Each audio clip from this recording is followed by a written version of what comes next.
பங்குச்சந்தையில் லாபம் ஈட்டவே தேர்தலுக்கு பிந்தைய கருத்து கணிப்பு வெளியிடப்பட்டுள்ளது. பாஜக ஏற்படுத்திய குளறுபடிகளால் முதலீட்டாளர்கள் 38 லட்சம் கோடி வரை இழந்துள்ளதாக ராகுல் காந்தி குற்றச்சாட்டு.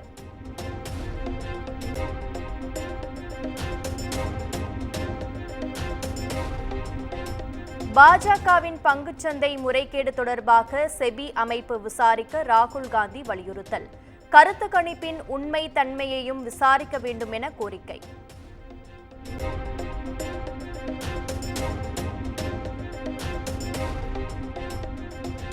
பங்குச்சந்தைகளில் முதலீடு செய்வது குறித்து பிரதமரும் உள்துறை அமைச்சரும் பேச வேண்டிய அவசியம் என்ன என ராகுல் காந்தி கேள்வி. மோடி மற்றும் அமித்ஷாவிடம் நாடாளுமன்ற கூட்டுக்குழு விசாரணை நடத்த வேண்டும் எனவும் வலியுறுத்தல்.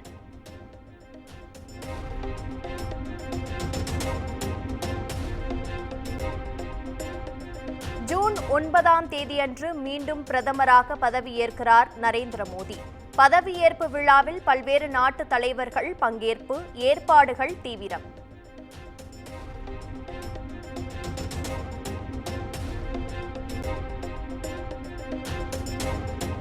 டெல்லியில் ஜூன் 8ஆம் தேதி நடைபெறும் காங்கிரஸ் கட்சியின் செயற்குழு கூட்டம்.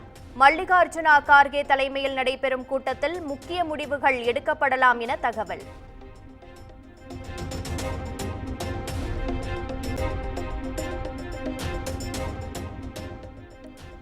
திமுகவினருக்கு கோபம் இருந்தால் ஆட்டை வெட்ட வேண்டாம், என் மீது கை வைக்கலாம். மட்டன் பிரியாணி கொடுத்து தேர்தல் வெற்றியை கொண்டாடும் திமுகவினருக்கு அண்ணாமலை வேண்டுகோள்.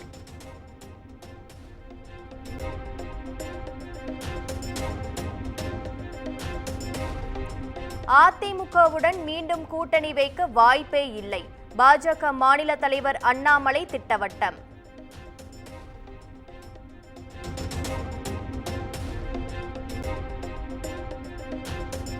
உட்கட்சி பூசலால் எடப்பாடி பழனிசாமிக்கும் எஸ்பி வேலுமணிக்கும் வேண்டுமானால் பிரச்சனை இருக்கலாம். பாஜக குறித்த எஸ்பி வேலுமணியின் கருத்துக்கு அண்ணாமலை பதிலடி.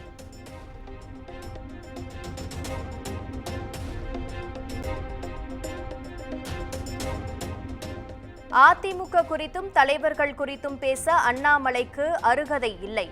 இபிஎஸ், எஸ்பி வேலுமணி உடனான கருத்து மோதல் குறித்து அதிமுக கடும் கண்டனம்.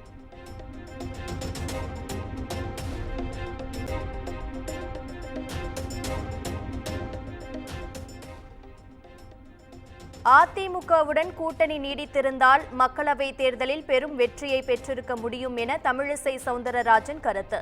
விருதுநகர் தொகுதியில் மறுவாக்கு எண்ணிக்கை நடத்த வேண்டும் என்ற பிரேமலதாவின் கோரிக்கைக்கு ஆதரவளிப்பதாகவும் பேட்டி.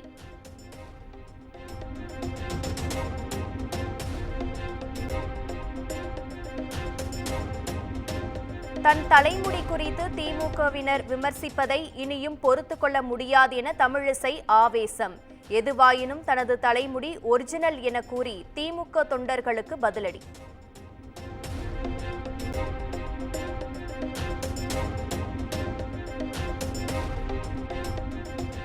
விருதுநகர் மக்களவை தொகுதியில் மறுவாக்கு எண்ணிக்கை நடத்த வேண்டும். தமிழ்நாடு தலைமை தேர்தல் அதிகாரி சத்யபிரதா சாகுவிடம் தேமுதிக சார்பில் மனு.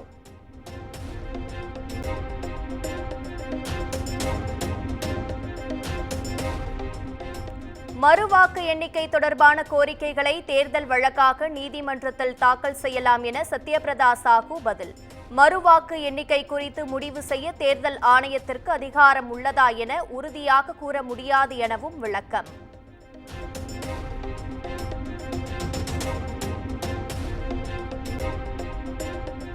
மக்களவை தேர்தல் தோல்வி வருத்தம் அளித்தாலும் ஏமாற்றம் அடைவதற்கும் எதுவும் இல்லை. தங்களது இலக்கு 2026 சட்டப்பேரவை தேர்தல்தான் என பாமக தலைவர் அன்புமணி ராமதாஸ் அறிக்கை.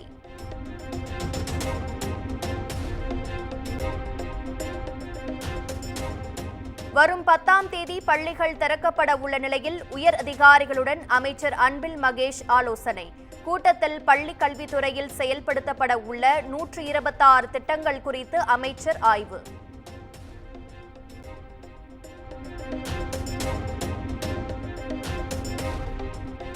சவுக்கு சங்கர் மீதான குண்டர் சட்ட உத்தரவுக்கு எதிரான வழக்கு 2 நீதிபதிகள் அமர்வுக்கு மாற்றம். சவுக்கு சங்கர் தாயார் தொடர்ந்த வழக்கில் பதிவுத்துறைக்கு சென்னை உயர்நீதிமன்றம் உத்தரவு.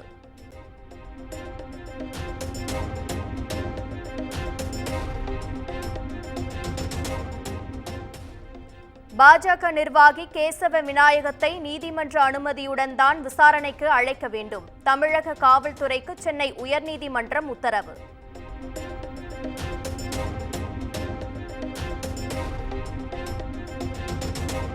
நம்பர் பிளேட்டுகளில் ஸ்டிக்கர்கள் ஒட்டி போக்குவரத்து விதிமீறலில் ஈடுபடும் வாகனங்களை பறிமுதல் செய்ய வேண்டும். தமிழக அரசுக்கு சென்னை உயர்நீதிமன்றம் உத்தரவு.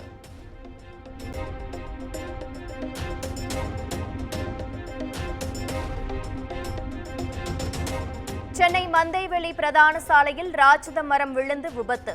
கார் சேதமடைந்த நிலையில் மரத்தை அகற்றும் பணியில் மாநகராட்சி ஊழியர்கள்.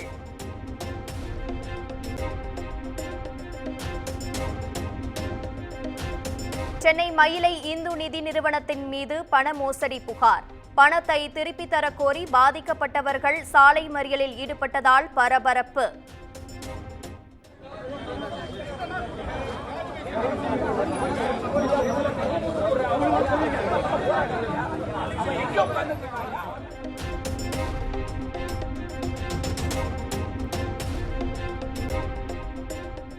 சென்னையில் பல்வேறு குற்ற வழக்குகளில் 7 நாட்களில் 48 பேர் கைது.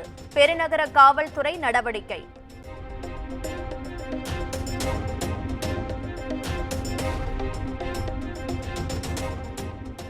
ஆம்பூர் அருகே கோயில் திருவிழாவில் இரு பிரிவினரிடையே பயங்கர மோதல். 3 பேருக்கு அரிவாள் வெட்டு விழுந்த நிலையில் உமர்பாத் காவல்துறையினர் விசாரணை.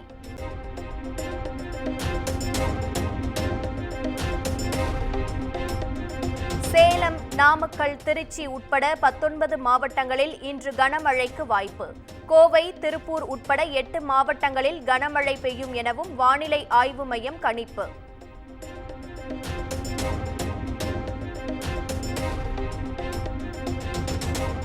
தென்மேற்கு பருவமழை தொடங்கிய நிலையில் நீலகிரியில் பரவலாக கனமழை. சாலைகளில் மழைநீர் வெள்ளம் போல் பெருக்கெடுத்ததால் வாகன ஓட்டிகள், சுற்றுலா பயணிகள் அவதி.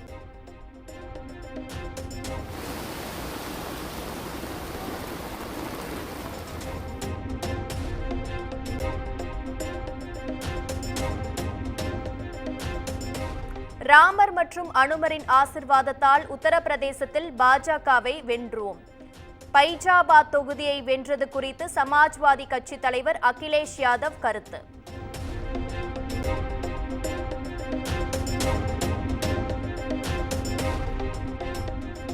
பிரஜ்வல் ரேவண்ணாவுக்கு ஜூன் 10 வரை காவல் நீட்டிப்பு. பாலியல் வீடியோ வழக்கில் பெங்களூரு சிறப்பு நீதிமன்றம் உத்தரவு.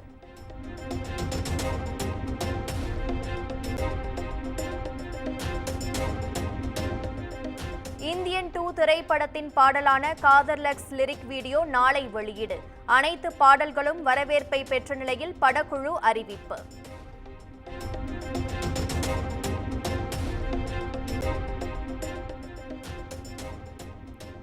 அமெரிக்காவில் நடைபெற்று வரும் உலகக்கோப்பை T20 லீக் ஆட்டத்தில் 39 ரன்கள் வித்தியாசத்தில் ஓமனை வீழ்த்தி ஆஸ்திரேலியா வெற்றி.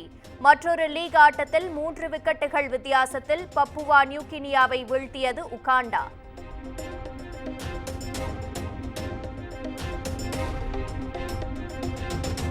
விறுவிறுப்பாக நடைபெற்று வரும் T20 உலகக்கோப்பை போட்டி.